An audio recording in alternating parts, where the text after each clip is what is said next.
Well, it's so good to be back here at St. Peter's. As Father said, I was ordained a deacon this past summer.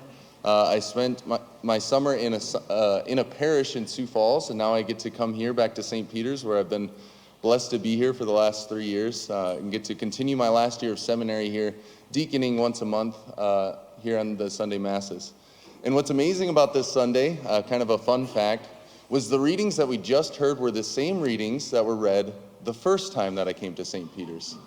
And so in God's providence, he brought things full circle that I get to come back here and preach on the first readings. I remember back then Father John Dries preached on the dirt that Naaman picked up, but I won't be preaching on dirt this weekend.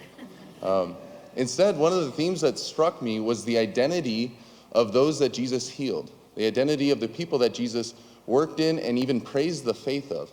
So in the Old Testament reading, we heard that it was Naaman. And where was Naaman from? He was from Syria. Syria is a rival country to Israel. It's a neighboring country, it's a competing country, it's the enemy of Israel. And what's significant about this is at this point in salvation history, God had not yet made a covenant with the nations.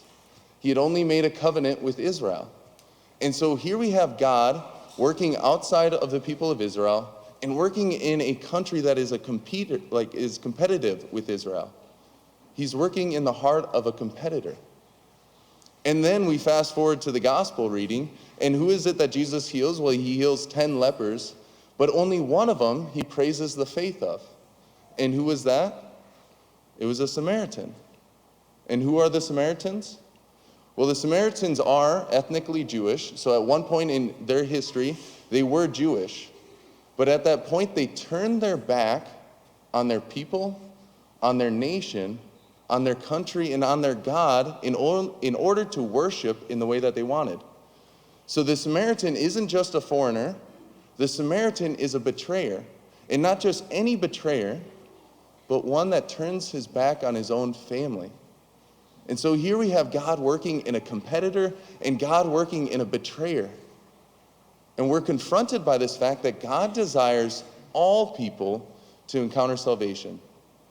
Those that we love and those that we hate. Those that are frustrating to us, those that annoy us, those that have even betrayed us. God desires even their salvation. These people that betray us, these people that hurt us, they could be anybody. They could be a stranger. They could be a neighbor. They could be a coworker. They could even be one of our family members. And the thing that I want to ponder today, the question that I want to wrestle with today is, how do we react when a person that we don't like comes to faith? How do we react when God is working in the heart of a person that we don't like and is bringing them to salvation? So imagine the person that you don't like, and imagine them coming to you and saying, hey, I went to confession for the first time in 30 years. I went to confession for the first time since I received Holy Communion.